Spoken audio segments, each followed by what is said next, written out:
What is up, you guys? Anthony here. Welcome back to another video. In this video, I want to show you how I use a technique called AOV Maxxing to be able to scale a dropshipping business to over $100,000 per month without touching my ad account. So a lot of you guys are obsessed with creatives, rightfully so. It's one of the most important things. But what I'm about to show you in this video is one of the most underrated ways to increase your return on ad spend in your ad account, increase your ROI from ads, and allow you to scale much further. So if you struggle with inconsistency in your ad account or not being able to scale because every time you do, your ROI drops off, watch this video because I'm about to show you how to AOV max your dropshipping business. And a lot of you guys have probably heard of aura maxing. If you're really sophisticated and you have a brain, you've probably heard of retard maxing. What I'm about to show you now is AOV maxing and how I was able to, with a product that had a $65 price point, why I was able to have an average order value of 114 and able to decimate the competition. So let's get into it. Now, let's talk about AOV maxing, ladies and gentlemen. Now, AOV maxing, why is this important? Let's do some very, very simple math. Let's say you have a product and you sell that product for $100, okay? Super simple. Let's say you have a cost of good on that product of $40, okay?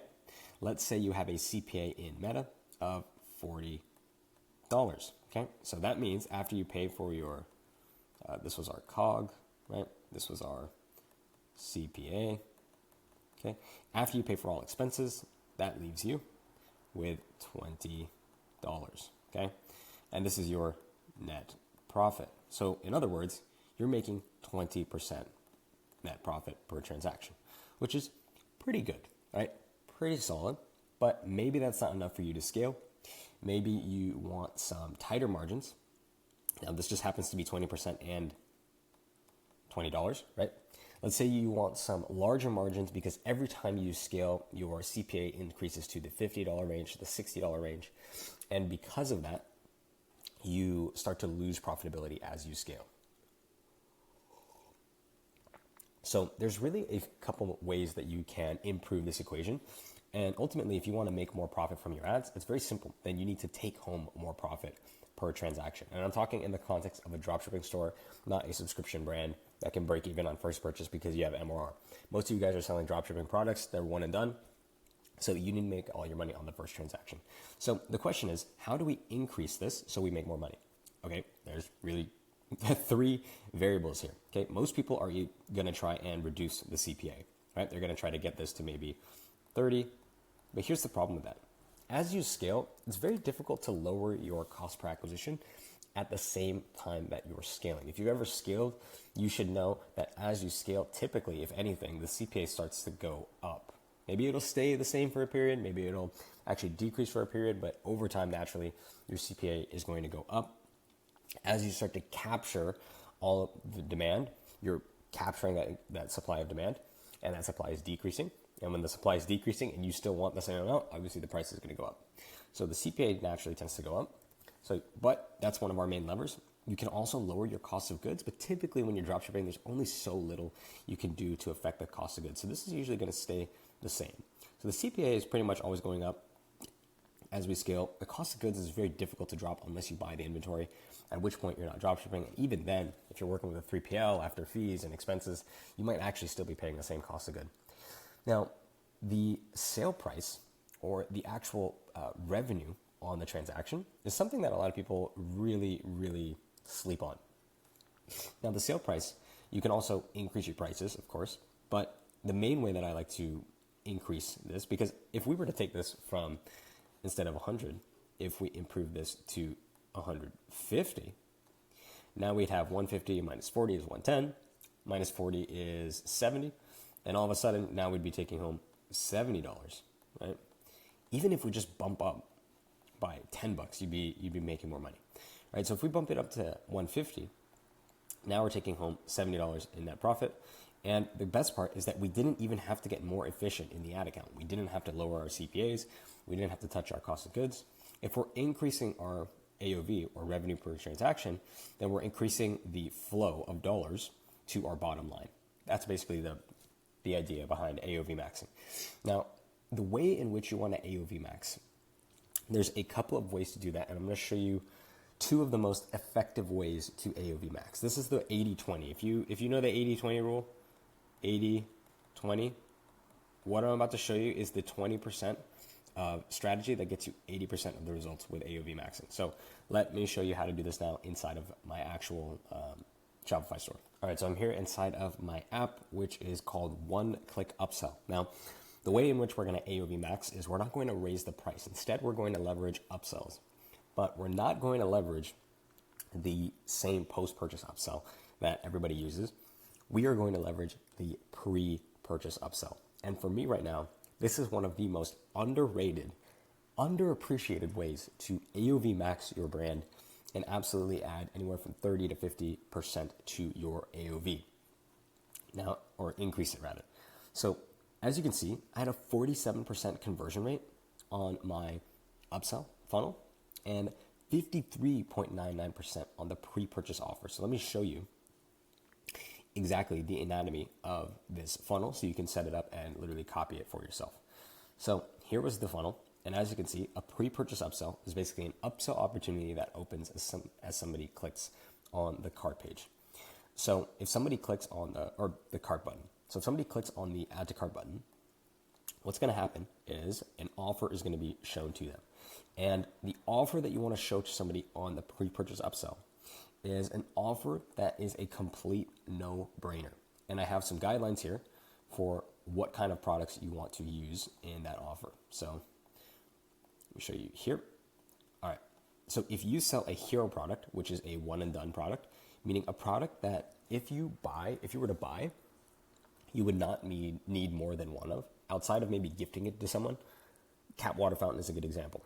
A LED mask for skincare, that's like $300. That's an example of a product. You buy it once, you're not really going to come back and buy it again. Maybe you buy it for another person, but it's very unlikely. For those kinds of products, you want to focus on upsells that are complementary products that are a no-brainer, okay? So if I'm selling a cat water fountain, I typically want to pre-purchase upsell filters, or I want to pre-purchase upsell. Another really good one that worked for me was basically a mat that goes underneath the fountain. So that way, if the cat splashes it, there's something there to protect your floors, your countertops from getting wet. If you sell a skincare device, let's say you sell an anti-wrinkle mask, then you want to upsell a product that maybe also solves the product of wrinkles that they can maybe use during the day.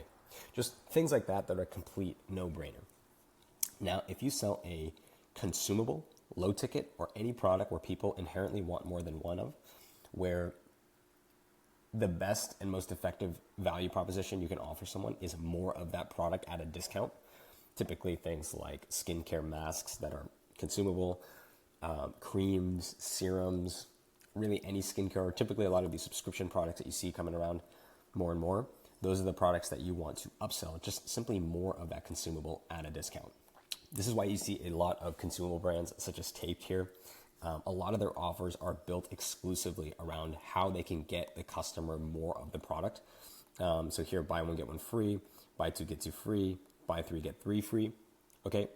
A lot of people make the mistake when they set up offers like this of selling maybe one product and then having one product here with like 6, 7 free gifts.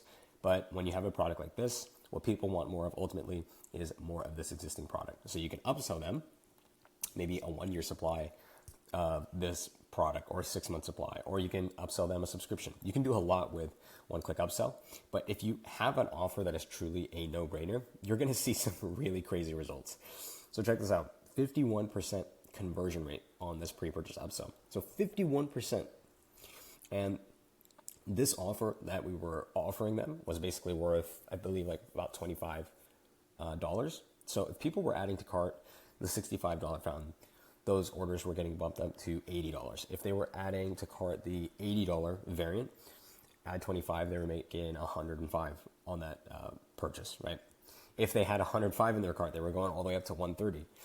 Sometimes I had orders that were all the way up to like 140 because people would buy like, 2 fountains and the upsell. But as you can see, I had basically more than 1 in 2 customers. Like 1 out of every 2 customers that purchased would take the pre-purchase upsell offer. And again, if we go back to our math example, okay, if I had 1 out of every 2 people taking it, that means, let's say my original sale price was 65. Let's say my cost of goods was 20. And let's say my CPA was 20. let's just use the approximate actual numbers, which is like 30. Okay, let's say it's my CPA, my cost of goods. If I subtract this now, 65 minus 20 is 45, minus 30 is 15. So that was my net profit. Decent. But now I'm getting 50% of my customers to add $25 more to their cart, which means this number just became, let's just put it over, oh, I'm a mug. It's not 80, it's 90. I can't even do math. It is very early in the morning. So now these orders are becoming $90. So 90 minus that same 20.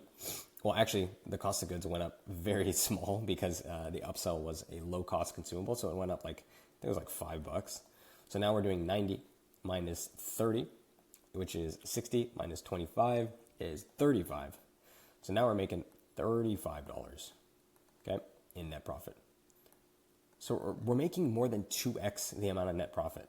If we just multiply this number by 2, we're making over 2x the amount of net profit per transaction just by adding an additional $25 in the form of this upsell.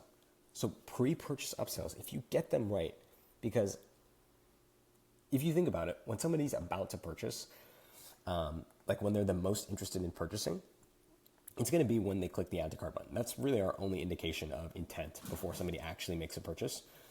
The way that we know they're interested in is if they actually add the product to cart, because they probably want to see what they're going to get, how much it costs, this cart screen here. So it's when they're the most interested outside of when they actually purchased. And so we can leverage that intent to push them over the edge, right? If we know they're interested and then we show them an even greater offer that they can get, that is what's going to push them over the edge to actually purchase. And if you do it correctly, if you follow this guide here, right, you can get pre-purchase upsell take rates of anywhere from 40 to 50%, which is incredible. Okay, so that's it for the pre-purchase upsell offer. Let me show you the post-purchase upsell offer.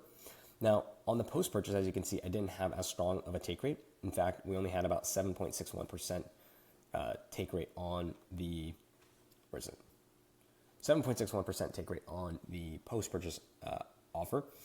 And, oh wait, I'm totally boofing. Let me zoom out. That's why I can't see anything. Okay, so we had a 6.37% conversion rate on the post-purchase offer, upsell. Then we had a 7.61% take rate on the downsell offer. So the downsell offer in this case was right here. It was the same 30% that we were offering to them. The same 30% that we were offering to them on the pre-purchase. And then this post-purchase upsell offer number 1 here was actually a 1-year supply of filters. So we basically said, hey, if you don't want the offer, the pre-purchase offer, then let's try and take a big swing and see if you would want this really massive value proposition in here. And then we supplemented that by saying, okay, if you don't want this post-purchase upsell offer, then last chance on the other offer that you saw previously. So that's kind of the anatomy of the entire funnel, right? Pre-purchase upsell offers and post-purchase upsell offers. Now, you can supplement this with thank you page offers and cart drawer offers as well. For me, I tested cart drawer offers, I tested thank you page upsells, and nothing converted as effectively as doing a pre-purchase offer and 2 post-purchase offers. Your upsell right here, and then if they decline that, showing them a downsell. That is the simple way to AOV max and basically allow you to take a product that maybe you sell for $60, $70 and get an AOV of anywhere from, on the low end, on some days, $100 all the way up to $120. And if you're clocking in an AOV and standing on business, if you're clocking in at a $120 AOV while your competitor is clocking in at a $70 AOV, $80 AOV, guess what? You can spend more to acquire the same customers. So if you sell the same product as your competitor, let's say your AOV is 120 because you watch these videos and you AOV max, and their AOV is, let's say 90, and let's say your cost of goods on this AOV now is 40, and their cost of goods is 30, guess what?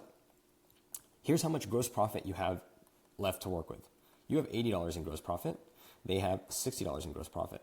Guess what happens when you go into the auction and you're paying a $40 CPA and he's paying a $40 CPA? Guess what? You are going to make $40 on that sale and he's going to make $20. Here's another cool part. Let's say you want to beat your competitor, right? And you're willing to now spend $60 per transaction. What happens if they spend $60? Okay, they make 0, you make 20. So you can pay more to acquire the same customers because you're AOV maxing right here, because you're creating more gross margin, and you can stomach higher CPAs, which means you can actually spend more. So the point at which these guys can't spend anymore because they hit their CPA, their break-even CPA, you can actually keep going. So not only are you making more profit per transaction at your original CPA, but because you can spend more to acquire a customer than your competition, guess what? Your customer can't acquire customers at 60. They can only acquire customers at 40. So what about all the people that cost 60? Guess who's getting them? You. And when you're scaling, guess what? More of them are going to start to increase in CPA, and that's going to allow you to collect more net profit per transaction, okay? So guys, that is going to do it for this video. Hope you guys enjoyed the content as always. If you did, make sure to leave a like, comment, and subscribe.